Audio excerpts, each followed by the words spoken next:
Brought to you by the Every Dollar app. Start budgeting for free today. My father passed away in June, and I inherited pretty large amount of money, and I really, I kind of want to do what's right by him, but I mean, it's life-changing, and I'd like to kind of get some advice, hopefully from you, on how to proceed a little bit. I'm a little lost with it. I got you. How old was he? He was 77. What happened to him? Brain cancer. Oh, I'm sorry. Were y'all close? Very. I'm so sorry. How old are you? 30. Cool. What do you make a year?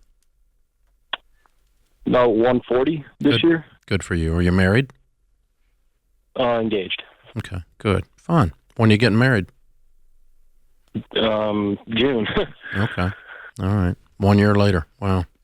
Yeah. Yeah. So how much money was left to you, sir? Invested about 3.4, a little over 200 cash and a couple properties. What's the 3.4 invested in?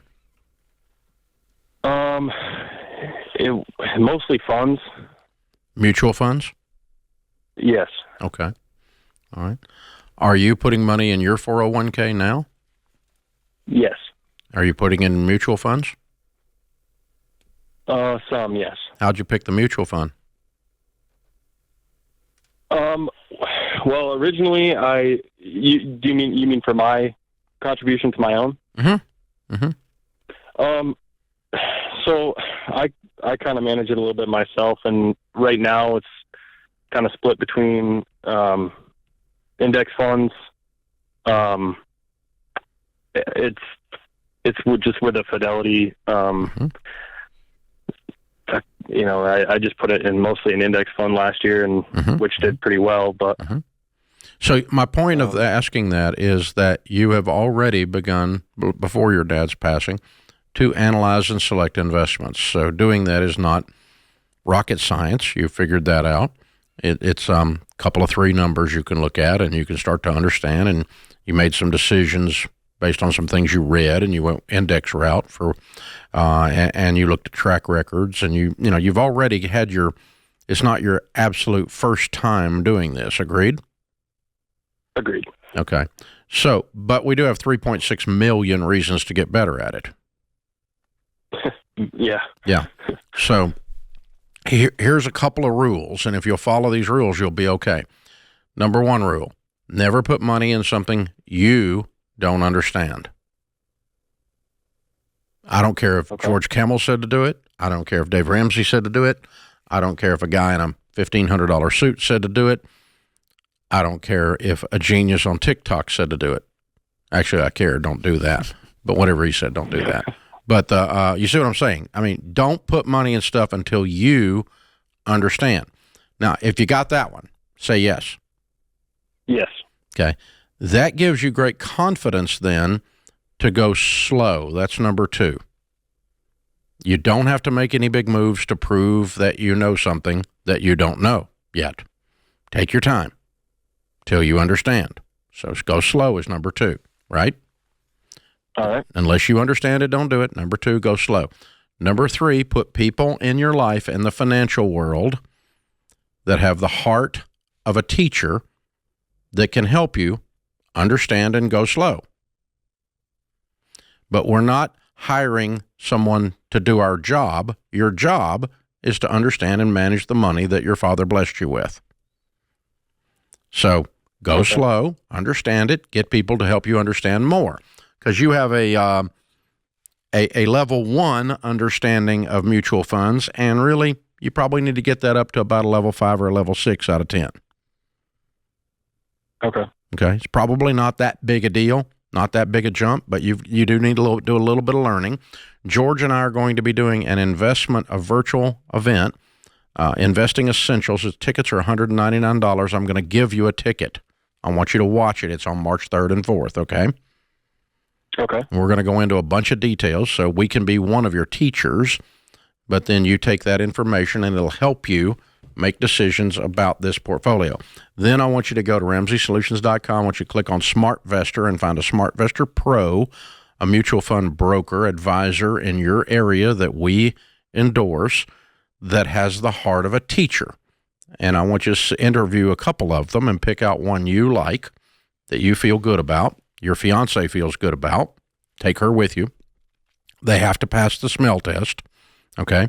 And you have to walk out of there feeling like this person's not greedy, this person's not looking at me like a dollar bill, this person is looking at me like a young person who's a little scared, who needs to be taught. And you're hiring a financial mentor. You follow me? Yes. Their job is to teach you. Their job is not to do it for you.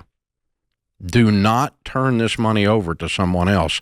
God made it your responsibility, not someone else's. Okay. You can invest through someone, but they do what you say to do after they taught you, and you understand, and you go slow, and you felt good about it. Okay? That's true of your tax advisor that you need to get in your corner. That's true of a real estate person. If you've got some properties that you need to get in your corner, they have to have the heart of a teacher.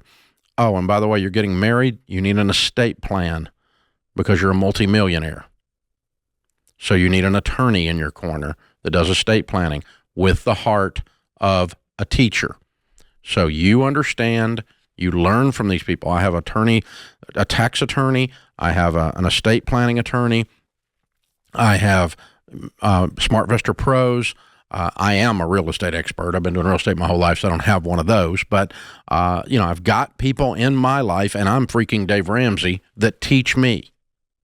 Okay? And George and Whitney do too, right, George? Absolutely. Yeah, people who live and breathe this stuff every day, and that'll help you create some confidence that you're doing the right things, to have people looking over your shoulder and helping you understand it. And so I love this plan, and really what this does is leapfrog you through the baby steps, because you never have to touch a cent of debt for the rest of your life. What a blessing. And so I love that you're taking this seriously, going, hey, I don't want to screw this up. This is a weight to carry, but it's a blessing as well. It's going to help kickstart your marriage. That might mean buying a reasonable home in cash one day. That doesn't mean you're going to have lifestyle creep and buy a bunch of nice toys, but it does allow you to have a very different life. That's an amazing legacy your dad left. Yeah, it's very, very cool. And you honor his legacy by being responsible. Yeah, exactly. That's why I'm making this call in the first place. I was going to say, that's why you're a good guy. I knew that when you made this call. You've already honored his legacy. You already honored his memory. He's proud of you right now for just because you're saying, I don't know what to do, somebody help me. That's the spirit you approach this, but you don't go, somebody take this because I can't handle it. It's a hot potato. I'm going to pitch it to somebody else. That's what a lot of the pro athletes do, and then they retire broke after making $10 million a year, right?